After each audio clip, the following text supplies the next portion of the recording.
현재로 저들을 물리치자. 바이러스에게는 마스크가 없다. 어서 가자 바이러스보다 먼저. 바이러스에게는 마스크가 없다. 어서 가자 바이러스보다 먼저. 네. 자, 다시 왔습니다.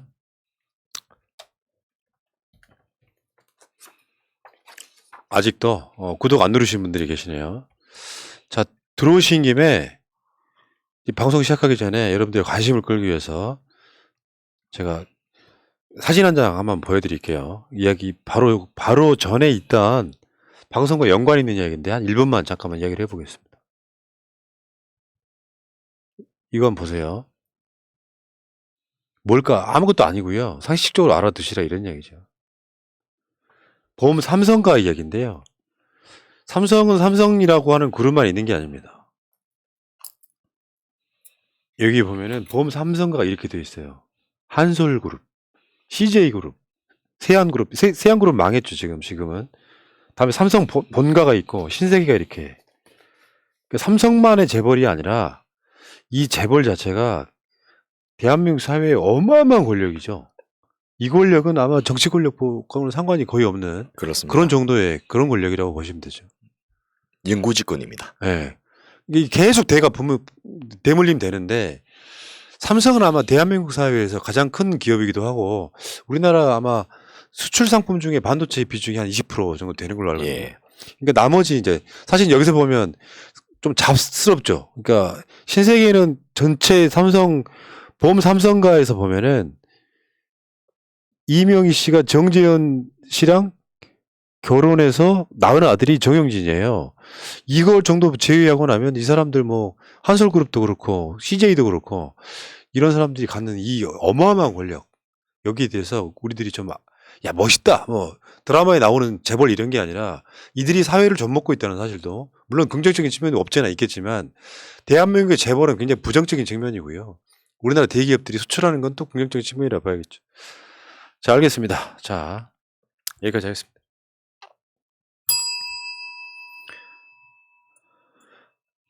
정권 재창출을 위한 싱크탱크 268회 방송 시작하겠습니다. 지금 제 앞에 복지과 소사이어티 이상구 운영위원장님 나와 계십니다. 예, 반갑습니다. 이상구입니다. 뭐 하다 오셨게요? 오늘 열심히 환자 보다가 달려왔습니다. 열심히 환자 보다가. 예. 요즘은 어떤 환자가 주로 많이 옵니까? 일단 방학이라서 그 학기 중에 못했던 검진을 하는데요. 오늘 또 이제 고등학교 학생들 한 50명을 오전에만 검진을 했는데 생각보다 비만이 굉장히 늘었고요. 또 집에서 핸드폰을 하고 이렇게 주로 지내다 보니까 측만증도 많이 늘었고 제일 많이 증가한 것은 근시가 엄청나게 늘었더라고요. 예. 그래서 이 코로나 끝나도 이 학생들의 건강 문제를 적극적으로 좀 대응을 해야 되구나 이런 생각이 들 정도로 심각하게 뭐 예를 들면 비만 유병률도 꽤 많이 증가한 그런 상태였습니다.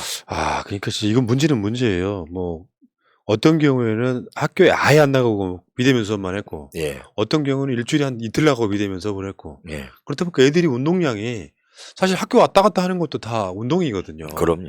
또 지금 체육 시간이 거의 없을 것 같고, 예. 이건 진짜 심각한 문제다. 그리고 학교에 가면 이제 어쨌든 그 아이들하고 다니면서 활동을 하게 되는데 안 가니까 근육은 줄어들고 비만은 늘어나는 그런 상황이었고요. 예. 특히 이제 오늘 저희 병원 아동발달센터에 이 모 방송사가 와서 취재를 했는데 마스크를 쓰고 있으니까 아이들이 언어 발달이 느린 거예요. 그래요? 그래서 우리 아동발달센터 장님의 말에 따르면 예전에 비해서 상담이 한 2배쯤 늘었다는 거예요. 우리 애가 말을 잘 못해요. 말이 느려요. 언어 표현이 안 돼요. 막 이런 식으로 오는데 이게 대부분 엄마 아빠가 이제 긴밀하게 자녀들과 이야기하면서 입술 모양을 보고서 아이들 말을 배우는데 일단 그게 안 된다는 것이고 두 번째로 비대면으로 혼자 지내는 시간이나 보육 돌보미에 의해서 지내는 시간이 많다 보니까 이전에 어린이집이나 유치원에서 해주던 그런 서비스가 안 되는 그런 측면 때문에 행동도 느려지고 협업도 느려지고 여러 가지 뭐 발달 장애는 아니지만은 발달 지체가 되는 이런 부분을 취재를 하면서 어떻게 해야 되느냐라는 그 질문을 하길래 일단 단기적으로 집안에서는 되도록 마스크 벗고 지내고 아이들하고 스킨십을 하고 직접 입술을 보면서 이야기하는 버릇을 들이고 마스크를 써야 된다면 투명 마스크를 써서 아이들이 볼 수 있게 해주자. 그리고 이 코로나가 끝나지 않더라도 적극적으로 이 취약계층 아이들, 특히 맞벌이 부부의 부모님을 둔 자녀들, 또 저소득계층 자녀들이 그런 게 굉장히 심하거든요. 그런 부분에 대해서 지금 중증 그 발달 장애 아동만 주는 바우처 같은 걸 더 확대하자, 뭐 이런 여러 가지 정책들을 말씀을 드렸는데요.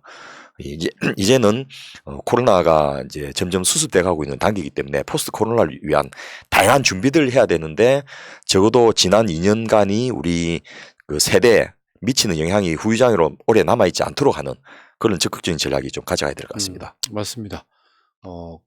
당장 무슨 사고가 나서가 아니라 우리 미래이기 때문에 예, 더 신경을 써야 되고, 뭐 교육정책도 오늘 이야기하겠습니다만, 자, 코로나가 지금 진짜로 코로나 세대를 만들어내고 있는 것 같아요. 그렇습니다. 어디서부터 어디까지가 될지 모르겠는데, 예, 단절이 굉장히 심하고 격차도 심하고, 이 세대들이 일본에서 마치 단교의 세대라고 하는 특정한 연령대가 있었는데, 우리나라에서 그렇게 우리 사회에서 좀 지칭되지 않도록 하는 대책을 만들지 않으면 큰일 났다 예, 싶습니다. 맞습니다. 자, 여러분 복지과 소사이어티 후원도 좀 부탁을 드리겠습니다. 매번 말씀드려봐야 뭐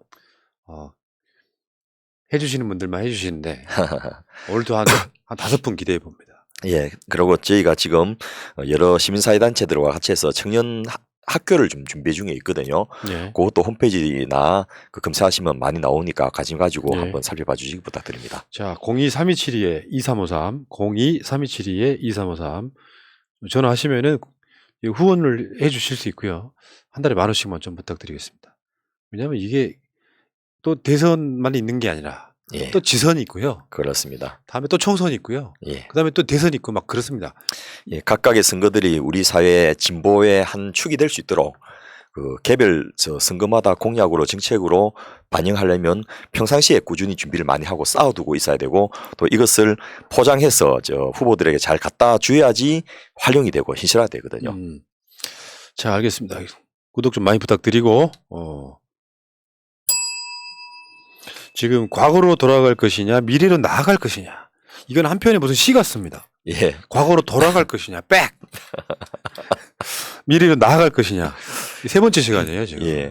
저희가 1시간에 마치려 하다가 이 내용이 너무 많아가지고 에이, 내용이 너무 좋아서. 좋았어. 좀 미래로 나가는데 좀 시간이 많이 걸리고 있습니다. 예. 지금 지난 시간 내용을 한번 정리 한번 해보실까요? 예. 지금 이제 60일 정도밖에 안 남았죠. 이 선거를 이제 치러야 되는데, 그 이후에 펼쳐질 다음 정부 시기에 일어날 대한민국의 변화들이 어떤 게 있는지 큰 틀에서의 그 변화들을 살펴보고 그에 따르는 차기 정부의 과제와 대책을 이야기하는 시간을 두 차례나 가졌는데요. 일단 대한민국이 이제 코로나를 지나면서 이미 국민소득 3만 5천 불을 달성했고, 2023년도에 4만 불, 그리고 이재명 후보도 말씀하셨지만은 조만간 5만 불을 차기 정부 임기 중에 달성할 가능성이 높아졌습니다. 그러면 이런 대한민국의 높아진 위상에 따른 대한민국의 시스템을 전환을 해야 되는데, 그 중에 가장 큰 게 이제 남 따라가는 개도국형 삶이 아니고 남을 앞서가고 남들이 우리를 따라오게 하는 선진국형 삶으로 바뀌어야 되는데, 그런 것을 위해서 우리는 과연 무엇을 준비하고 있는가? 예를 들면 경제가 지금 굉장히 수출도 잘 되고 엄청나게 활성화되고 있는데 국민들 삶이 별로 달라지지 않고 있다는 거죠. 세계 6위 내지 7위권 정도의 경제력을 가진 나라가 국민들의 삶은 20, 30위권 밖으로 지금 떨어져 있거든요. 이런 차이는 결국 사회 양극화와 분배의 실패 때문인데, 그런 것들을 제도적으로 어떻게 바꿀 것인가? 근로시간 단축이라든지 또 국민들의 구매력을 높여주기 위한 이 아동수당 확대, 이미 이재명 후보가 18세까지 약속을 했고요. 또 노후소득 보장을 위한 기초연금의 인상 확대, 장애인연금 확대, 또 근로능력이 있는 저소득계층을 위한 EITC 근로장려 세제의 확대 방안, 또 공공부문의 다양한 일자리 나누기, 만들기, 이런 것들을 좀 적극적으로 해야 된다는 말씀을 드렸고요. 그 다음에 또 하나가 우리나라가 심각한 저출산 사회에 고령화 사회까지 겹치는 그런 상황을 맞을 거기 때문에 그에 따르는 경제 시스템과 사회 시스템을 어떻게 가져갈 것인가에 대한 이야기를 일부 예. 했습니다. 그러니까 저도 이제 방송에서 그런 표현 많이 씁니다. 경제적으로는 선진국이 됐지만 경제만 선진국형으로 바뀌었을 뿐 나머지는 지금 따라오지 못하고 있는 거라서 그렇습니다. 문재인 정부가 이제 세계 뭐 G7 정도 유상으로 올려놨으니까 네. 다음 정부는 무엇을 할 것이냐. 우리가 지금 아까 말씀하신 것처럼 국민소득 5만 달러가 차기 정부에서도 될 가능성이 있는데 그러면 뭐 하냐. 실제 생활에서는 일반 국민들은 못 느끼는데 그러니까 네. 못 느낀다고 하는 게 양극화가 엄청나게 지금 돼 있다는 뜻이잖아요. 예. 많이 벌어져 있다. 이것을 차기 정부에서 그냥 방치를 하면 윤석열식으로 방치를 하면 자유다. 이렇게 방치를 하면 더 벌어질 것이고 어떤 후보는 이거를 줄이려고 노력을 할 것이고 그게 이제 결국에는 양극화가 심해진 사회는 경쟁력이 없기 때문에 네. 양극화를 줄여가면서 다수 국민들이 잘 사는 사회로 바꾸자. 이런 맥락이라고 이해하면 되겠죠. 그 사람들이 대부분 생각하기에 양극화 해소를 무슨 인도주의적인 측면에서의 과제라고 생각하는데 그게 아니고 경제적 이유 때문에 경제적 필요성 때문에 양극화 해소를 적극적으로 정책적으로 받아 안아야 되는 측면이 있고요. 또 하나가 우리가 이룩한 경제 성장을 놓치지 않고 계속해서 나가기 위해서도 양극화 해소가 필요합니다. 예. 소위 말해서 세계 7위권의 나라를 운영 유지하려면 활발한 과학기술 연구개발이라든지 또 내수 시장의 그 활성화라든지 이런 것들이 전제돼야 되는데 지금 우리는 그것 없이 그냥 수출만으로 여기까지 왔거든요. 예. 그래서 그런 부분을 어떻게 극복하면서 대한민국의 시스템을 바꿔낼 것인지가 차기 정부의 가장 큰 과제이고 그러기 위해서는 모방 추격형 경제에서 세계 선도형 경제로 시스템을 전면적으로 바꾸고 대한민국의 이 정치, 경제, 사회, 문화 또 그 노동 이런 여러 가지 측면들을 같이 바꾸는 동시다발로 진행해야 되는 그런 과제를 안고 있다라고 말씀을 드리겠습니다. 알겠습니다. 자, 그리고 그 다음에는 산업 구조와 국가 연구개발 체계도 바뀌어야 된다. 예. 그러니까 진짜 그런 거 있잖아요. 옛날에는 막 정부에서 그걸 끌어가고 재벌들 이렇게 지원해주고 예. 그 방식으로 지금 해왔던 것들이 물론 많이 좋아지긴 했습니다만. 예. 네. 그렇게 해서 이제 그걸 이제 모방 추격형 경제라고 했는데 이제는 그거로는 한계에 다다른 거죠. 소위 말해서 우리가 더 이상 따라갈 나라가 별로 없어요. 그냥 우리하고 비슷한 수준의 아주 작은 나라들 빼고는 영국, 프랑스 이 정도밖에는 남아있지 않거든요. 나머지는 전부 우리 뒤에 있는 거예요. 그러면 우리가 만들어내야 되는데 과연 우리가 만들어낼 수 있는 능력이나 준비가 되어 있는지 하나는 이런 것을 하기 위해서는 연구개발에 장시간 막대한 투자가 있어야 되는데 우리는 그 연구개발 비용을 많이는 투자하고 있지만은 기초연구라든지 돈 안 된 연구에 장기간 투자를 한다든지 막대한 투자는 못하고 있고요.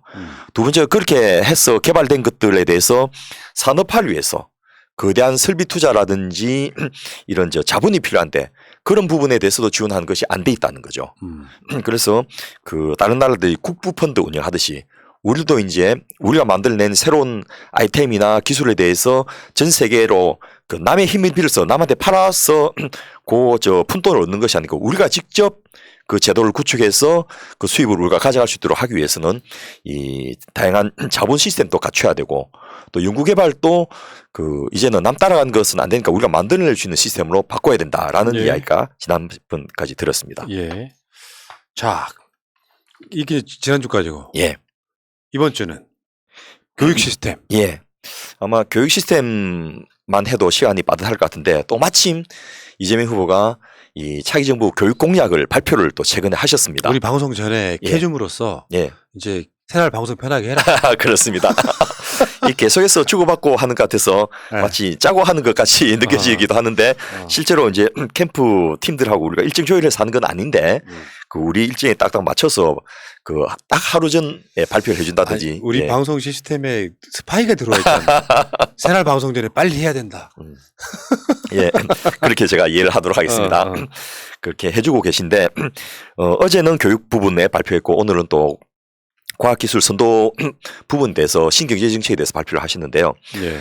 우선 교육 시스템에 대해서 그 어제 그 교육 공약이 저희가 지금 준비했던 내용을 상당히 많이 반영을 하셨습니다. 예. 물론 이제 제가 관여하고 있는 그 선대본에 있는 그 본부들에서 넣은 것도 있고 또 그 제가 특보단에 활동하고 있는데 그쪽을 통해서 들어간 것도 있지만은 각각의 캠프들이 각각의 선대본들이 비슷한 생각을 가지고 모여서 그런 것을 합의해서 이제 발표를 하게 된 것인데요. 예. 결국 현재의 교육 시스템은 더 이상 유지 불가능하다는 거죠. 이전에 박정희 시대부터 이제 쭉 대한민국을 키운 데는 분명히 기여한 것이 사실입니다. 그런데 그 효율성과 효과성은 이미 끝나버린 거죠. 그런데 교육이 맡아야 될 역할이 너무 많다는 겁니다. 첫째, 교육은 산업 발전을 위한 기술 인력들을 교육해내야 되고요. 그다음에 연구 개발을 위한 연구자들도 만들어내야 되고요. 또 지금 고령화 시대에는 교육이 심지어는 복지 역할까지 해야만 됩니다. 예. 그런데 우리나라는 기본적으로 요구되는 산업적 기능조차 우리 현재의 교육제도를 못하고 있기 때문에 이 시스템으로 계속해서 그 선진 복지국가로 가기는 불가능하다. 그런데 이제 교육을 개편을 이야기하는 순간 난리가 납니다. 어떻게 바꿔도 특히 입시제도는 어떻게 바꿔도 이득 보는 사람과 손해 보는 사람이 같이 있기 때문에 국민을 만족할 수가 없습니다. 그래서 이번에 공약 발표도 굉장히 이제 대명사만 써서 개념만 발표하는 이런 식으로 조심스럽게 했고 예. 아마 인수위라든지 또 각각의 그 국정과제위원회에서 좀 구체화하게 될 것 같은데요. 지금 발표를 다 안 한다 하더라도 그 아주 세부적인 방안이나 구체적인 정책은 갖고 있어야만 되거든요. 예. 또 그런 정책들을 어떻게 시기별로 단계별로 사회적 동의를 얻어가면서 할 것인지에 대한 전략도 갖고 있어야 됩니다. 예. 그런 측면에서 우리는 차기 정부에서 교육 부분에 어떤 변화가 일어나야 되는지 물론 차기 정부에서 끝난 것은 아닙니다. 하지만 차기 정부에서 이니셔티브를 가지고 시작을 해야만 되는 그런 굉장히 중요한 파트 중에 하나가 교육이기 때문에 그냥 말로만 교육을 잡다가 대권을 잡는다라든지 교육이 100년 대계다든지 이런 것이 아니고 교육이 적절한 역할을 못 해주면 대한민국이 성장 발전하고 지속 유지하는 것이 불가능하다. 예. 그런 의미에서 교육 제도를 어떻게 바꿀 것이고 현재는 뭐가 문제가 있는지를 한번 살펴보는 시간을 가지려 합니다. 예. 그렇게 말씀하셔봐야 학부모들은 대학 입시만 야 대학 입시 언제 바뀐대 아니면 대학 입시 바뀌면 안 되는데 왜 대학 입시를 바꿔 같은 막 이야기만 하잖아요. 그렇습니다. 길게 이야기하시면서 제가 속으로 마지막 끝에 저렇게 말해봐야 예. 학부모들은 관심 없다. 대학 입시 여기에 대해서는 지금 사람들이 가장 많이 관심을 갖고 있지 않습니까? 물론 그 자체가 문제라는 거지. 예. 그런데 앞서 말씀드렸던 대로 어떻게 바꿔도 정답은 없습니다. 그냥 우리가 선택할 뿐이고요. 심지어는 뭐 옛날에 본고사 제도가 좋았다라든지 일제고사 제도가 더 효율적이라든지 이런 이야기들도 나오고 있지 않습니까? 그래서 이재명 후보는 대학 입학 전형 제도의 공정성 대폭 강화를 약속을 하나 했고요. 예. 이 공정성 강화를 위해서 외부에 대입 공정성 위원회를 두겠다고 했습니다. 각각의 전형들이 공정했는지 또 이 시스템 자체가 공정하게 선별을 하고 있는지 예를 들면 그 정시의 문제를 해결하기 위해서 수시 제도를 만들었는데 수시 제도가 오히려 그 과외를 많이 하고 스펙을 잘 쌓을 수 있는 사람에게만 유리하니까 수시를 줄이고 정시를 확대하자 이런 논의들이 지금까지 있어 왔지 않습니까? 예. 어느 쪽으로 선택한다 하더라도 이거는 모두를 만족시킬 수는 없다는 거죠. 그래서 이 대학별 수시 전형의 전 과정을 모니터링하고 선발 결과를 분석해서 그 결과를 공개하고 학부모에게 전달하고 또 수시와 관련된 부정 입시 같은 경우에는 엄단할 수 있는 그런 외부의 감시위원회를 하나 더 두는 그런 부분도 발표를 했고요. 또 하나가 공공 입학 사정관제. 이 들으면 또 대학 그 학생 선발까지 국가가 관여하느냐라는 반발이 나올 수 있지만은 각 대학별로 운영하고 있는 입학사정관제가 공정하지 못했기 때문에 계속해서 끊임없는 문제와 이의제기를 만들어내고 있으니까 공익성을 가진 공공 입학사정관제도 같이 한번 운영해보겠다라고 밝히면서 차기 정부가 끝나는 그 해에 있는 이 대학 입시 제도 2028학년도 제도에서는 그 미래지향적으로 바꿀 수 있는 준비를 5년 동안 국가교육위원회를 통해서 하겠다라는 내용으로 발표를 했습니다. 이재명 후보가 좀 비슷한 예. 그러니까 경기도에 있는 사립학교에 교원을 채용할 때 예. 경기도 교육청이 위탁하면 특혜를 주고 예. 그러니까 혜택을 주고 그러면서 그 공정성을 지금 한번 테스트를 실험을 한번 해봤어요. 그렇습니다. 비슷한 맥락이라고 저는 생각이 드는데 예. 예를 들면 그 공립 학교들은 교사를 임용고시를 통해서 뽑지 않습니까? 네. 그런데 사립학교들은 이사장이나 그 학교장이 그 마음대로 뽑거든요. 물론 나름대로 구조는 갖고 있지만은 그러면 그 말은 지금 저 중고등학교 배정은 이 그 무작위로 이렇게 하고 있는데 내가 사립 고등학교 갔다는 이유만으로 좋은 교사한테 배울 수 있는 기회를 상대적으로 박탈당하는 그런 문제도 있을 수 있다는 거죠. 예. 그러면 이 임용고시가 우리가 인정하는 유일한 이 교원 채용 방식이라면 그걸 통해서 뽑힌 사람들 중에서 공립과 사립을 배치할 수 있도록 하는. 그래서 지금 사립은 빠져 있는데 그런 것들을 이재명 후보가 이제 그 경기지사일 때 한번 시도를 해보신 거거든요. 예. 그런 행태로 이제는 입학사정관제도 공공적으로 한번 운영한 방안을 그러면 공공이라 한단 말은 비용을 국가가 일정 부분 부담을 해야 되는데 그렇게 했으라도 공정성을 담보할 수 있다면 한번 해보겠다라는 정책을 발표하신 겁니다. 국가교육위원회 중심으로 해갖고요. 제가 봤을 땐 이거는 진보 보수 할 것 없이 전 국민의 어떤 공감대를 모아가는 맞습니다. 과정이라 사실 대선 후보들이 교육 문제에 건드리기 힘들어요. 그렇습니다. 굉장한 뭐 서로 간에 이득, 이익 뭐 이런 것들이 다 맞물려 있어가지고 제가 대선 4번, 5번 치르면서 교육 부분은 한 번도 합의를 보고 들어간 적이 없었고요. 또 우리끼리 하는 이야기가 뭐냐면 저거는 늪이다. 건드리는 순간 끊임없이 빠져든다. 그래서 아예 언급하지 않고 피해가는 것이 최선이다. 이런 이야기를 이제 전문가들끼리 하는데 이제 그런 현실을 인정하면서 그 입학 제도에 목숨을 걸지는 않겠지만은 원하는 변화들이 가능하도록 시스템을 구축하겠다라는 약속을 하신 겁니다. 그러니까 공정하게 선발 과정부터 예. 공정하게 하자. 일단 예. 그 아젠다를 세운 것 같고요. 자, 근데 교육 정책의 입시 제도보다 중요한 것들 많잖아요. 제일 중요한 게 사실은 그렇게 어렵게 해서 가면 대학이 애들을 제대로 가르치느냐는 거예요. 그냥 요즘에 일배를 만들고 있잖아 지금. 예. 대학의 역할과 기능에 대해서 근본적인 의문점을 가지고 다시 한번 돌아보자. 네. 라는 이제 논의가 지금 필요한데요. 사회적으로 요구된 역할, 산업적으로 주어진 역할을 과연 우리나라의 대학들이 하고 있느냐는 거죠. 전국에 200개의 4년제 대학이 있고 또 다른 200개의 전문대학들이 있습니다. 네. 이 인구 5,100만밖에 안 되는 나라에서 대학이 400개나 되는 엄청나게 많은 대학이 운영되고 있는데 또 여기에 국가장학금으로만 7조 5천억이 매년 나오고 있습니다. 그런데 이 돈이 효율적으로 쓰이고 있고 이 대학들이 과연 요구되는 역할을 하고 있는지를 다시 한번 살펴봐야 되는 게 첫째 기업에 계신 분들은 뭐라고 하냐면 대학 나온 애들 쓸모가 없다. 우리가 채용해갖고 다시 한번 전부 다 교육을 시켜야 되는데 그거 2, 3년 동안 새로 들어간다. 너무나 이건 낭비다. 이렇게 이야기하고 힘있고 좋은 기업들은 소위 말해서 그 스펙 짱짱한 애들 다른 기업에서 어느 정도 경력을 쌓은 사람들을 경력사원으로 채용해버린 거예요. 그러니까 힘이 없는 중소기업이나 중견기업 같은 경우에는 그 신입사원을 받아갖고 몇 년 동안 공들여서 교육시켜 놓으면 가버린다는 거예요. 그래서 이거는 너무나 그 비효율적인 제도다라고 이제 비난을 하고 또 당사자인 이 대학생이나 졸업생들 같은 경우에는 나는 스펙도 좀 쌓고 싶고 경력도 쌓고 싶은데 받아준 데가 없다. 그것도 좋은 대학 나오고 좋은 스펙 가진 애들만 하니까 빈익빈 부익부가 더 심해진다. 이렇게 이야기하면서 현장 경험이나 이런 것들을 할 수 있는 그런 구조가 필요하다라는 이야기를 합니다. 소위 말해서 구인난과 구직난이 동시에 병존하는 이런 미스매치가 굉장히 심각한 상황인데 문제는 우리나라 대학들은 평가를 논문으로 받습니다. 그러니까 대학 교수들이 학생을 가르치고 연구하는 목적이 좋은 SGI 논문을 많이 만들어내는 것이 목적이에요. 예. 그러니까 이 대학 평가의 지표를 학술 논문으로만 하는 상황에서 현장에서 이루어지는 요구라든지 현장에서 필요한 기술이라는 것들은 별로 가르치거나 전수해야 될 이유가 없어져 버린 거예요. 그러니까 구조적으로 하고 싶어도 못하는 구조를 만들어 놓고 있습니다. 이런 그런 구조 때문에. 예. 그런데 예전에는 뭐 그렇게 해서 얼렁뚱땅 대학을 졸업하면 그 직장에 취직해갖고 몇 년 고생하더라도 남 따라가면 됐는데 그냥 기업도 남을 따라갔으니까.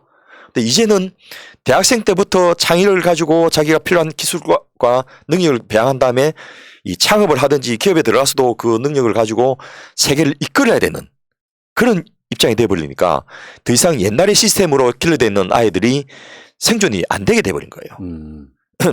그래서 이 학문의 특성에 따라서 뭐 기초과학이나 인문학 같은 경우는 산업 현장의 수요하고는 상관이 없지 않습니까? 예. 그런데 응용과학, 또 공학, 토목이나 건축 관련 학과, 농업 이런 거는 현장에서 벌어진 일들을 대학에서 전수받지 못하면 얘들이 일을 할 수가 없는 거예요. 그러니까 기업 입장에서도 그렇게 나온 애들은 쓸모가 없는 거죠.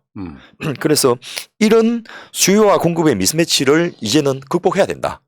전면적으로 교육 시스템을 바꿔줘야 된다. 라는 결론에 도달하게 된 겁니다. 아, 근데 이제 아까 말씀하신 대학은 뭐 기본적으로 직업 교육 기관이 될 수는 사실 없는 거잖아요. 근데 조금 더 효율적으로 바꾸자 이런 취지인가요? 그거를 우리 국민들은 좀 오해하고 있는데요. 순수하게 학문을 연구하는 대학도 필요합니다. 특히 기초과학 같은 경우에는 시대적 요구나 산업적 수요에 좌지우지할 수는 안 됩니다. 중장기적으로 20년, 30년을 쭉 계속해서 대를 이어서 학문의 후속 세대들을 이어가면서 같이 연구하는 게 필요하거든요. 그럼 인문학 같은 경우에도 이 사회 상황을 반영은 하지만은 사회적 수요에 맞춰서 해서는 안 됩니다. 수백 년 동안 내려오는 전통이 있으니까 그런 것들을 교육을 해야 되는데 그런 기능을 가진 학과와 대학들이 있는 반면에 다수의 대학들은 당장 산업 현장에서 필요한 인력을 양성해내는 것이 역할이 돼야 된다는 거죠. 아, 무슨 말인지 알겠어요. 예, 우리나라에 400개 대학인데 예를 들면 평생에 교수가 될 가능성이 전혀 없는 아이들을 양성해내는 그 대학에서 고단 중론을 가르치는 것이 무슨 의미가 있겠습니까? 그러니까 이런 측면도 있다고 봐요. 이과 계열 대학도 인문학적 요소를 좀 더 많이 가르칠 필요도 있다고 생각해요. 예. 이과를 가면 인문학이 아예 안 배워도 되는 것처럼 이렇게 돼버리니까 뭔가 좀 불완전한 인간력이 양성되는 측면도 있거든요. 그렇습니다. 그래서 대학에서 그 인문학 교육을 강화하고 통습적인 교육도 강화하고 문제 해결 능력을 키워주는 그런 부분을 늘려야 된다. 이런 것들을 이제 누구나 다 동의하는데 지금 우리나라 대학에서 그런 교육을 제대로 하는 곳이 몇 군데나 있으며 그런 교육을 가르칠 수 있는 교수는 또 얼마나 되는가.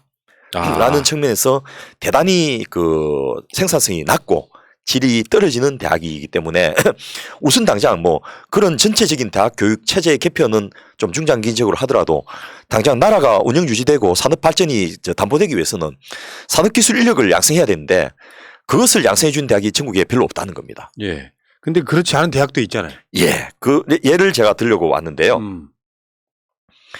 이 천안에 가면 한국기술교육대학이라고 있습니다. 예. 여기는 일단 관리를 교육부가 아니고 노동부에서 합니다. 아, 그렇습니까? 그러니까 산업 현장에서 필요한 인력을 여기서 양성해내는 것을 목적으로 대학이 운영되니까 교수를 학위를 갖고 뽑지를 않습니다. 아, 실무 경험으로? 예. 현장에서, 생산 현장에서 또 제품 개발 현장에서 그 경력을 가지신 분을 교수를 뽑고요. 또 여기서 교수가 된 분들은 3년마다 매 1년씩 현장에 다시 가게 돼 있어요. 예. 대학 교수만 쭉 할 수가 없게 되는 거죠. 그래서 상시적으로 산업 현장과 연계를 가지게 돼 있고 1년 동안 다시 학교에서 산업 현장으로 가게 되면 그 현장에서는 이분이 기술 지도를 하게 되는 거예요. 그래서 이 산업 현장에서 필요한 기술 지원이라든지 또 기술 수요에 대한 그 개발의 그 내용들을 만들어 와서 다시 학교 와서 그걸 개발하고 또 교육도 하고 이런 소통 역할을 하게 되는데 여기서는 그 4년제 학사 과정하고 6년제 석사 통합 과정을 같이 운영하는데 예. 이런 교수의 특성 때문에 여기 다니는 학생들은 이 학교 재학 중에 이미 산업체와 소통을 많이 하고 산업체 현장에서 필요한 기술들을 많이 배우고 졸업하게 된다는 거죠. 야, 그러니까 소위 말하면 취직률 거의 100%뭐 이런 느낌? 그렇습니다. 다른 대학들의 평균 취업률이 우리나라에서는 63%인데요. 이 대학은 설립된 이래로 30년 동안 85% 전국 최고 수준의 취업률을 기록하고 있습니다. 그만큼 그 산업 현장에서는 바로 필요한 인재들을 만들어내는 곳이네요. 그렇습니다. 그리고 서울에 있는 스카이 대학이나 지방에 있는 국립대학들이 삼성, 현대, LG, SK, 두산 같은 대기업, 글로벌 기업들하고 연결하는 반면에 이 대학은 중견기업이나 중소기업하고 연결을 해요. 거기 있는 고급 기술이 필요한 게 아니거든요. 예. 그 중하급 기술을 교육하고 연구하고 개발하는 게 필요하다 보니까 그런 쪽하고 연계가 돼서 굉장히 수요가 지금 폭증하고 있는데 문제는 이게 하나밖에 없다는 거예요. 그래서 이거를 그러면 전국에다가 광역 단위로 한 17개 만들어 버리자. 네. 이런 제안들이 나오고 있습니다. 17개 만들어 버리자. 예. 아. 그리고 이 충북 천안에 이제 그 캠퍼스가 2개 있고 요런 한국기술교육대학과 비슷한 기능을 한 게 한국산업기술대학이 있고요. 야, 이름 다 비슷비슷해. 헷갈리네. 근데 요건 안산공단이 있고요. 또 한국승강기대학이라고 있습니다. 예. 승강기 관련된 것만 하는데 엘리베이터. 예, 요거는 거창이 있고 또 교통대학도 있고 농업대학도 있습니다. 한농대 같은 경우에 저희 프로에서도 소개를 했는데요. 예. 3년제 전문대학인데 1학년 때는 교양을 하는데 2, 3학년 때는 그 농촌 그 진흥청에서 만든 기술을 바로 전수를 시켜버립니다. 그래서 졸업한 뒤로 5년 동안에 그 평균 매출이 5억이고 개인 수입이 9,700만 원. 예. 이래서 굉장히 인기가 있거든요. 근데 이게 익산에 하나밖에 없어요. 아. 근데 우리 이 자리에서 출연했던 나승용 전 그 농촌진흥청장님 말씀이 20년 동안 FTA로 만들어진 이 농토기금으로 해마다 1조 5천억씩을 지원해 온 거예요. 엄청난 연구 개발을 통해서 많은 기술들이 축적돼 있는데 이걸 써먹는 사람이 없다는 거죠. 그 중에 일부만 가르친데 얘들이 그렇게 큰 대박으로 농업 기술로 성공을 하고 있거든요. 그러면 이런 것도 뭐 도시에는 심지어는 도시농업까지 가능하니까 수경 농업 공장 같은 것도 도시에 만들 수 있거든요. 전국적으로 이런 것도 만들어 버리자는 거예요. 그래서 그 최소한 17개 광역시마다 한씩 하는 게 필요하다. 왜냐? 산업 정책은 기초 단위로 하는 것이 아니고 광역 단위로 하기 때문이에요. 네. 그래서 이 지역의 산업 수요를 반영해서 이런 대학이 설립될 수 있도록 하고 이 대학의 운영에는 노동부뿐만 아니고 광역 지자체가 같이 들어가서 예산도 같이 출연하고 운영도 같이 하고 활용도 같이 하자는 거예요. 그러니까 쉽게 표현하면 취직률 되게 좋은 예. 산업 현장과 연계된 또 지역과도 연계된 그런 대학을 지금 한국기술교육대학과 같은 이런 대학을 각 지방별로 하나씩 만들자 광역 단위로. 예. 그런데 이게 단순하게 취직률 좋은 대학을 만드는 게 아니고요. 이 대학 때문에 기술 인력이 공급되니까 거꾸로 지역의 산업이 발전하고 산업단지가 조성될 수가 있는 거예요. 또 그 지역의 산업의 특성에 맞게 가르치면 될 거고. 그렇습니다. 예전에 우리나라가 경북대학은 전자산업 중심 그 대학, 또 부산대학은 기계공업 중심 대학 이런 식으로 특정 학과를 지원해 주는 그런 사업을 했는데 그런 정도가 아니고 아예 대학 자체가 특정 산업과 연관된 학과들을 대대적으로 키우고 지원하고 육성해서 거기에 필요한 모든 인력들이 양성되고 공급될 수 있도록 하자는 거죠. 예. 근데요. 예. 이거를 지금 교육부에서 운영하는 대학에서 그렇게 하면 되잖아요. 예. 그런 이야기도 나오는데 그러면 너가 그동안 그렇게 잘 했느냐? 아, 그럼 사례가 비슷한 게 있어요? 예. 서울 과기대라고 이 노원구에 가면 있는데요. 예. 이게 굉장히 역사가 오래된 학교입니다.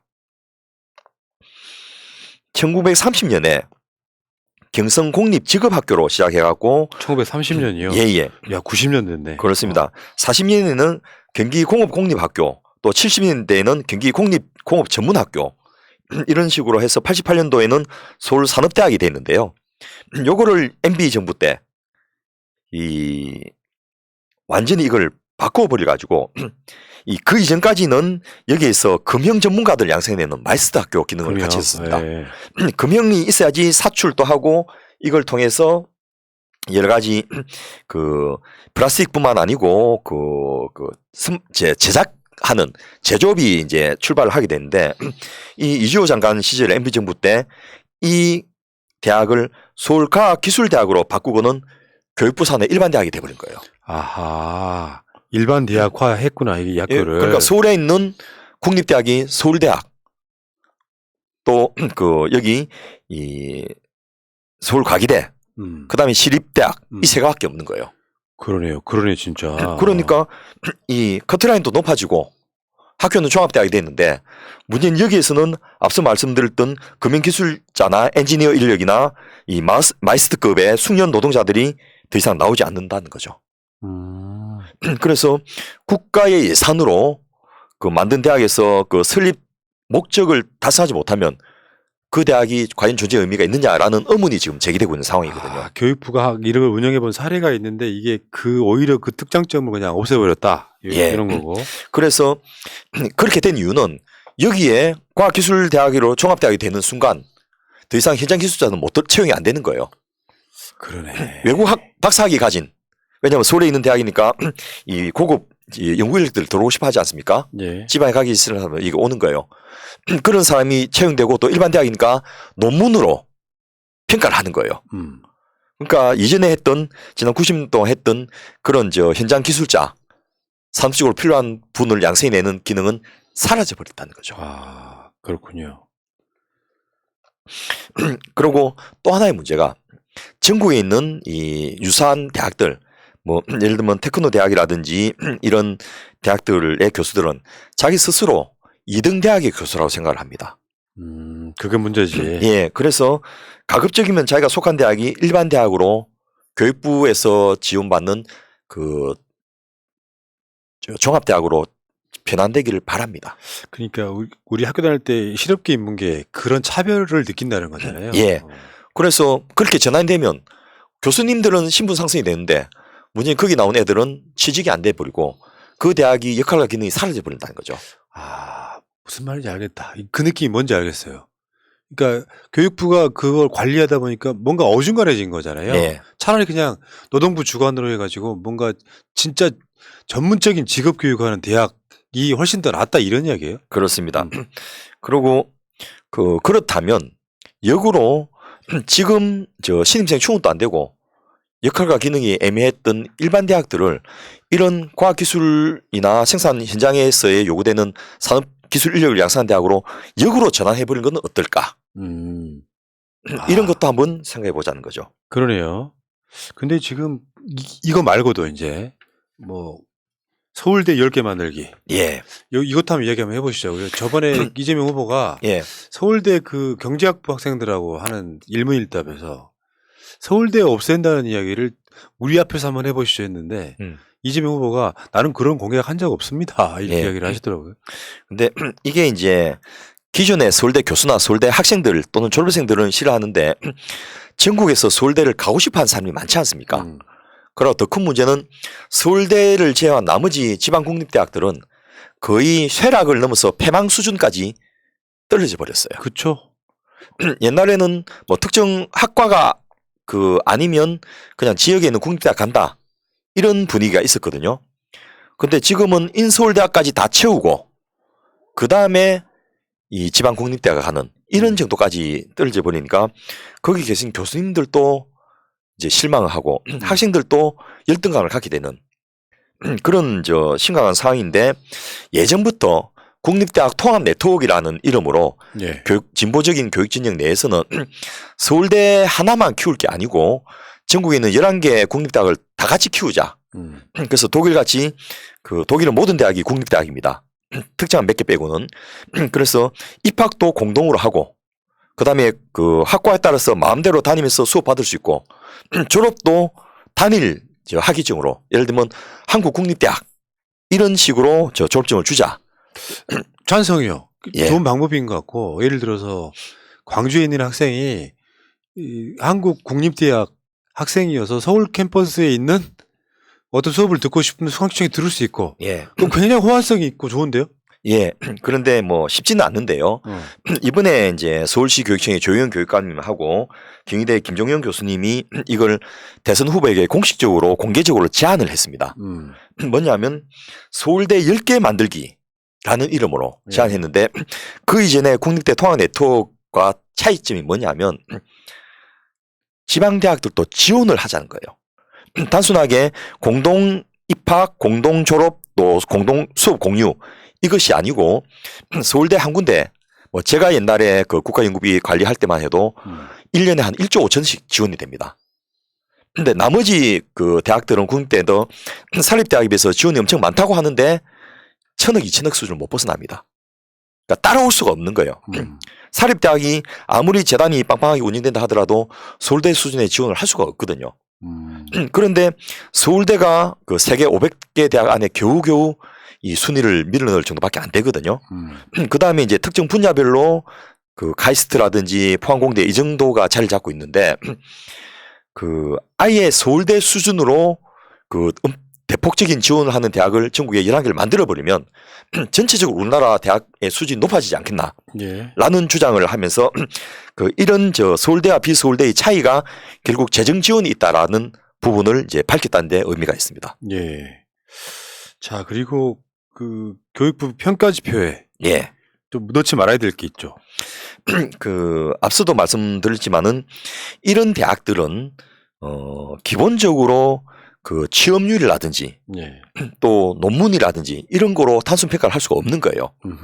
예를 들면 그 공대나 자연과학 쪽에서는 논문이 굉장히 쉽게 잘 나옵니다. 그리고 논문 저자도 저자 이름만 한 페이지 반을 차지하는 경우도 있습니다. 그러니까 본 논문은 한 반 페이지만 되는 그런 것도 가능하거든요. 근데 그렇지 않은 그 인문학 쪽이나 이런 데는 논문이 굉장히 어렵고 그 SCI 등재도 힘들고 그 수량도 적습니다. 이런 것들을 그 일률적인 기준으로 평가해서도 안 되고 두 번째로 취업 자체가 잘 안 되는 학과들이 있습니다. 예. 우리나라에 물리학과가 그 큰데도 교수가 10명, 20명밖에 안 됩니다. 네, 일본이 그렇게 어렵다고 하는데 동경대나 동북대나 이런 그 일본의 소위 말해서 옛날 제국대학 전국적 시스템이 있는데요. 그 제국대학들의 물리학과는 교수가 최소 200명 내지 400명이 됩니다. 와. 한 과가. 보통 한 10명 뭐 많아야 15명 이렇게 되지 않아요? 예. 그런데 물리학이 사실은 반도체 만드는데 기초학문이거든요. 그러니까 지금은 그 일본의 반도체 기술이 우리하고 대만에 추격당해 버렸지만은 언제나 이 일본의 물리학과의 그 기초학문에 대한 백그라운드가 있으니까 예. 다시 반전되는 기술을 만들어낼 수 있는 여력이 있는 거예요. 예. 그런데 우리나라는 지금 그런 정도의 기초 기술을 가진 인력이 없거든요. 아하. 그리고 이런 인력들은 민간 기업에 취직이 잘 안 돼요. 왜냐하면 기업들은 이런 장기적인 투자나 연구를 허용할 수가 없거든요. 이런 것은 국가가 과를 만들고 그 과에 있는 교수들이 연구를 해야만 되는 과제들인 거죠. 그리고 20명, 30명씩 지원을 받아야지 성과가 나오는 그런 분야들입니다. 그래서 이런 부분은 이제는 취업률이라든지 이런 걸로 평가해서는 안 되고 그 자체로서 평가하고 묻지마 지원을 할 수밖에 없는 그리고 이런 것은 대강 다 알아요. 예. 그래서 이 모든 대학을 백화점식으로 지원할 수는 없지만은 예. 예를 들면 뭐 충북대학 같은 경우에 오송 바이오 단지가 있지 않습니까? 예. 그러면 그 근처에 그 의생명공학, 생물학이나 의학을 중심으로 또 그와 관련된 경영학, 산업경제학, 또 관련된 인문학, 사회학 이런 것들이 그 지원이 돼가지고 적어도 그 분야에서만큼은 서울대만큼의 그 세계적인 경쟁을 갖추도록 해주자는 거죠. 그렇게 경북대, 전남대, 전북대 이런 식으로 그 강원대, 제주대가 육성이 된다면 우리나라는 모든 분야에서 낭비 누수 없이 세계적인 경쟁력을 갖추는 그런 대학 시스템을 가질 수 있게 되지 않겠냐는 겁니다. 야, 교육 계획의 이 분야만 해도 어마어마한 일이네요, 진짜. 지금은 산중이. 예, 이 벚꽃 피는 순서대로 대학이 망합니다. 남쪽부터 망해서 올라오고 있거든요. 그래서 지금 정원 충족을 못 하고 있는 데가 천안, 성안 이남까지는 이미 미달이 심각합니다. 인서울이 너무 또 대한민국 사회에 무슨 유형병처럼 번져가지고. 예. 참 그래서 어차피 이 대학들이 유지가 안 될 때 예. 지역의 거점 국립대학을 중심으로 이런 대학을 통합하고 또 일부 대학은 산업기술대학으로 기능을 전환하고 이런 엄청난 변화들을 이제는 차기 정부에서 시작을 해야 된다는 야, 거죠. 뭐 입시제도가 문제가 아니네 이거는. 그렇습니다. 우리 고향 막 그림 그려보면요, 이제 미달돼가지고 이제 없어지는 대학들을 소위 전남대가 다 통폐합을 해서 예. 뭔가 전문성 갖추고 그 지역에 맞는 걸로 바뀌고 이렇게 바꿔야 된다. 예. 그런데 이 이재명 후보가 구체적으로 맹기하지는 않았지만 이런 내용을 어제 발표를 했습니다. 아, 그렇습니까? 예.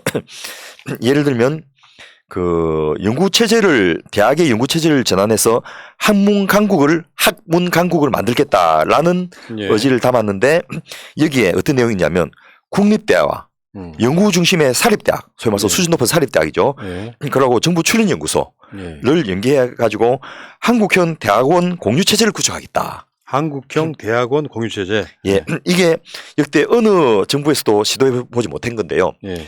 우리나라는 이제 뭐 예를 들면 미국의 워싱턴 에는 2만 개의 싱크탱크가 있는데 이 각각의 싱크탱크들이 각각의 분야에서 수십 년 동안 지속적으로 연구를 하는 거예요. 그런 인적 네트워크를 구축하거든요. 그래서 뭐 트럼프 같은 이상한 대통령이 와도 나라가 안 망하는 큰 기반 중에 하나가 바로 이런 그 지적 인프라가 있기 때문인데 우리나라에서 이런 역할을 한 데가 어디냐면 바로 국책연구소들입니다. 그렇죠. 200명, 400명의 또 많게는 600명, 1000명의 이 엄청난 그 박사급 연구 인력들이 국책연구소에 포진되어 있습니다. 이 사람들이 연구만 하고 역할을 마무리하는 것이 아니고 그 국책연구소에서 대학원생들을 교육할 수 있도록 하고 또 대학에 강의도 좀 해주고 이런 식으로 해서 고급 과학기술 인력들을 활용을 하자는 겁니다. 야, 그 국책연구원, 부설, 대학원 이런 거 괜찮네. 그렇습니다. 그리고 거기서 이제는 역할과 기능을 어차피 거기는 국가지원이 들어가고 있거든요. 그럼 많은 국가 R&D 연구 과제를 수행하고 있기 때문에 거기에 들어가서 대학원 코스를 밟으면 그 친구는 성공할 확률이 굉장히 높아진다는 거죠. 예. 지식도 잘 될 거고요.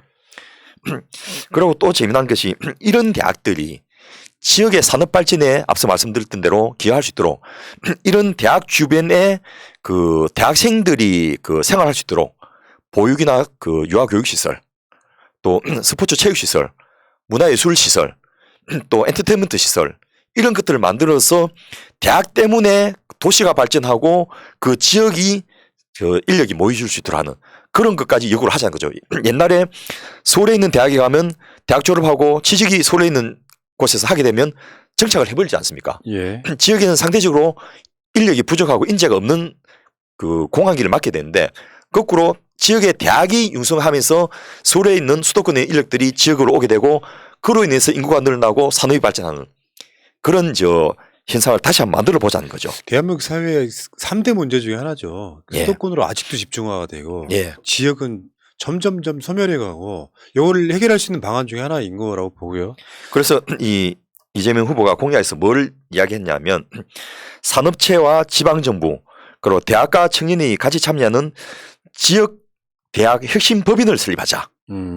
그래서 그 대학을 무슨 교육부나 이 노동부만 할 게 아니고 광역지자체, 기초지자체도 너도 필요하면 여기 참여해라. 그러니까 예산도 투입하고 너가 필요한 지원을 같이 해주라. 왜냐하면 대학 바깥에 도시를 만들고 문화예술 시설을 하고 스포츠 체육 시설을 하는 것은 대학에서 할 수 없는 일이지 않습니까? 정주권의 생활 기반을 만들어줘야 되거든요. 그런 것들은 지역에서 그 같이 도와야만 되니까 지자체하고 같이 하자는 거죠. 야, 이게 공유대학, 연합대학, 요 아이디어 좋은데요? 예. 그리고 앞서 말씀드렸던 대로 뭐 그 국립대학끼리 그 공동학위제 하는 것뿐만 아니고 그런 지역에 있는 대학들도 이 지역의 거점 대학 중심으로 지역의 다른 짜잘한 사립대학들도 같이 엮어가지고 예를 들면 교양 수업을 대학의 교양학부 교수들 많지가 않거든요. 예. 지역에 있는 모든 교양학부 교수를 다 합치면 몇백 명, 몇천 명이 되는 거예요. 예. 그러면 그 교수들한테 수강하는 것도 학점 인정하겠다 해버리면 그 지역의 학생들이 수강할 수 있는 과목들이 많아지는 거죠. 예. 자, 근데 최근에 그 윤석열 후보의 부인 김건희 씨 관련해 갖고 그분이 폴리텍 대학 뭐 강사 뭐 이런 거 했었잖아요. 예. 그래서 문득 폴리텍 대학이 생각이 났는데 이거 폴리텍 대학이라는 게 사실 그런 목적으로 만들어졌던 대학 아닙니까? 그렇습니다. 이걸 활용하면 되는 거 아닙니까? 맞습니다. 종합기술 전문 인력을 양성하는 학교, 이 한국의 대표적인 직업교육 훈련기관인데 네. 대부분의 국민들이 폴리텍 대학이 뭔지를 잘 모르고 있는데요. 이게 어마어마한 규모로 이미 설립되어 있습니다. 전국에 8개의 대학이 있고 네. 그 안에 35개의 캠퍼스가 있습니다. 예. 요 지금 지도에 나오는 저런 걸 보면 거의 기초 단위까지 대학 캠퍼스들 다 운영되고 있습니다. 여기 제가 이거 보다가 경상도에 예. 로봇 캠퍼스라는 게 있어요. 근데 되게 신기하더라고. 예. 로봇 캠퍼스. 그러니까 지역별로 캠퍼스를 두고 또 특성화돼서 그 예를 들면 석유화학 그 공정을 중심으로 하는 기술교육원도 두고요. 예. 사천 같은 경우는 항공 캠퍼스도 두고요. 또 창원 같은 경우에는 이제 로봇 산업을 육성한 곳이다 보니까 아예 폴텍 대학을 로봇 중심으로 해서 그 캠퍼스를 운영하는 그런 형태를 하고 있는데 이런 부분을 전국에 한 230개 만들어 버리자. 그러니까 기초 단위로 너희들이 필요한 것들을 정부가 지원해서 만들게 하는 거예요. 그래서 이 산업 정책은 광역이 하는데 지역의 발전 정책은 기초 단위에서 하지 않습니까? 그래서 당신 지역에 필요한 인력들을 양성해내는 대학을 당신들 직접 운영해라는 거예요. 그리고 그 대학들이 좋은 교육 여건과 좋은 이 기술 교육을 한다면 그 대학으로 인력이 유치되고 그 인력들이 그 지역에서 배출되었고 그 지역의 산업 발전에 기여할 뿐 아니라 그 지역의 인구 증가에도 기여하게 될 것이라는 겁니다. 근데 이제 제가 이 방송 진행하면서 좀 인상적이었던 게 독일 시스템이잖아요. 예. 고등학교만 졸업하면 대학 입학 자격이 무조건 주어지고 예. 내가 몇 살이 되건 들어가고 싶은 학과는 아주 일부 학과를 제외하고는 아무데나 갈 수 있다. 어느 학교도. 예. 그런 측면에서 사실은 우리가 왜 그 산업구조 개편이나 이 코로나 시대에 뭐 자영업자분들 뭐 다 포함해가지고 정부가 해야 될 일 중에 하나가 평생 직업 교육을 할 수 있는, 그러니까 자영업 하다가 국가가 뭔가 지원을 해주고 직업을 바꾸게끔 도와준다거나 이런 것도 해야 되는 거니까요. 예. 바로 그 점도 네. 이재명 후보가 발표를 하셨습니다. 평생교육. 예. 그래서 우리는 지금 평생교육 하면 그냥 지역의 문화센터에서 그 교양 수업 좀 듣는 이 정도로만 생각하고 있지 않습니까? 노인대학 뭐 이렇게. 그렇죠. 그런데 그게 아니고 누구나 원하는 경우에 배울 수 있도록 평생 학습 체제를 전면적으로 전환해서 이 생애 전환기에 필요한 그 학습을 지원하겠다. 그래서 청년 때, 중장년 때, 노년 때 이 소위 말해서 인생이 바뀌지 않습니까? 그럴 때 그 자기가 원하면 다시 대학에 들어가서 수업을 받고 필요한 기술을 취득해서 새로운 인생을 살 수 있도록 하는 그런 평생 교육 체제를 구축하겠다라는 발표를 또 했습니다. 네. 자, 그러니까 특히 교육 정책은 공약 자체가 완벽하게 정의되기는 어려울 것 같고요. 그리고 정리해서 발표하면 그 자체가 공격의 대상이 되어버립니다. 의지의 문제가 더 강할 것 같고 그 교육 일종의 교육 제도의 행정의 난맥상을 저는 내가 봤을 때 10%만 해결해도 교육 대통령이라는 소리 들을 가능성이 되게 높다. 이렇게. 예. 그런데 시기적으로 여러분 기억하시는지 모르겠습니다만은 우리나라에서 중학교 의무 교육을 본격적으로 시작한 사람이 김대중 대통령입니다. 미군정 시대에 초등학교 의무 교육을 했거든요. 50년 지나서 겨우 김대중 대통령 시기에 이걸 의무 교육한 거예요. 그런데 그런 정도의 교육 시스템의 획기적 변화가 지금 요구되는 시기가 바로 차기 정부 시기라는 겁니다. 네. 고등학교 의무교육 문재인 정부 들었죠. 그렇죠. 예. 근데 이제 그 전까지도 거의 뭐 90% 이상 정부가 지원해주고 있는데 나머지도 다 이제 정부가 지원하면서 대신에 고등학교 교육의 공공화를 강화하는 것이 문재인 정부에서 일부 성공했던 내용인데요. 이제는 힘들어서 대학을 가게 하는 것과 그 대학을 입학할 때 공정하게 하는 것도 중요하지만은 그렇게 가서 배우는 대학이 실속 있는 의미 있는 교육을 실시할 수 있도록 대학의 교육 내용과 역할과 기능 전체를 바꾸는 것을 차기 정부에서 해야 된다는 겁니다. 교육 시스템을 좀 대전환해야 되는데 어떤 예. 식으로 되는지 한번 표를 한번 보실까요? 예. 예, 지금 예, 세 개 층으로 나누어져 있는데요. 네. 일단 직업 교육은 현재의 그 기술 고등학교 있지 않습니까?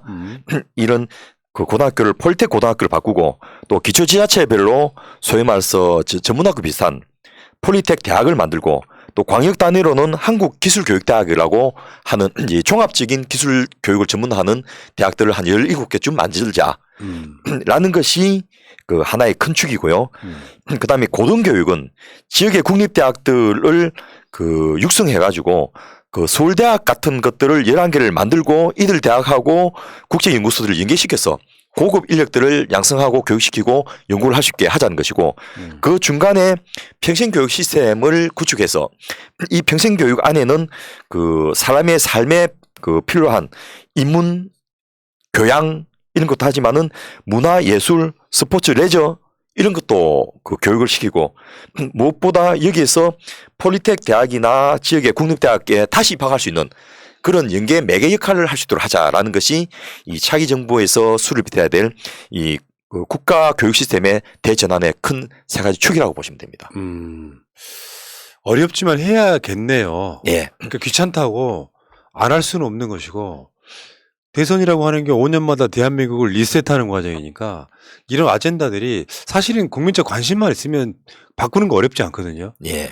이런 것들에 대한 계획은 사실 국민적 관심 좀 바뀐 것 같아요. 예. 입시 제도만 그냥 바뀌면 뭐 교육이 끝나는 건 줄 알고. 그래서 언론도 이제 입시 제도가 이제 관심이 있으니까 자꾸 그것만 쫓아서 보도하는데 이 후보가 좀 똑똑한 저 사람이 나와가지고 이런 걸 갖고 토론을 해야지 이슈가 좀 되는데 토론 협의하는 실무 장소에도 안 나와버렸다 해서 내가 아이고 이번 선거에서도 이거 뭐 제대로 논의도 못하고 또 넘어가겠구나 이런 아쉬움이 드는데요. 이제는 이게 그냥 단순하게 그 연구자 몇 명 머리에서 나온 것이 아니고 저희 같은 연구진들이 십수년 동안 계속해서 고민하고 연구하면서 이 정부가 바뀔 때마다 토론을 해서 만들어낸 어떤 그 콘센서스 같은 내용들입니다. 그래서 네. 아마 대한민국에서 세부적으로 조금씩 다를 수는 있어도 그 그랜드 디자인에서는 이보다 더 새로운 생각이 나오기는 불가능할 거라고 저는 보는데요. 지금 오늘 말씀하신 게 그렇습니다. 그런 식으로 큰 틀에서 바뀌어야 된다. 예. 그런데 이제 문제는 이 연구자들이나 그 전문가들만 할 게 아니고 국민적 공감대 컨센서스를 형성해야 되고 그 역할을 대선 주자들이 해줘야 되는데 지금 이 논의가 벌어지지 않으면 이번 선거도 또 제대로 된 논의 못하고 지나가 버리면 또 5년 늦어지는 거예요.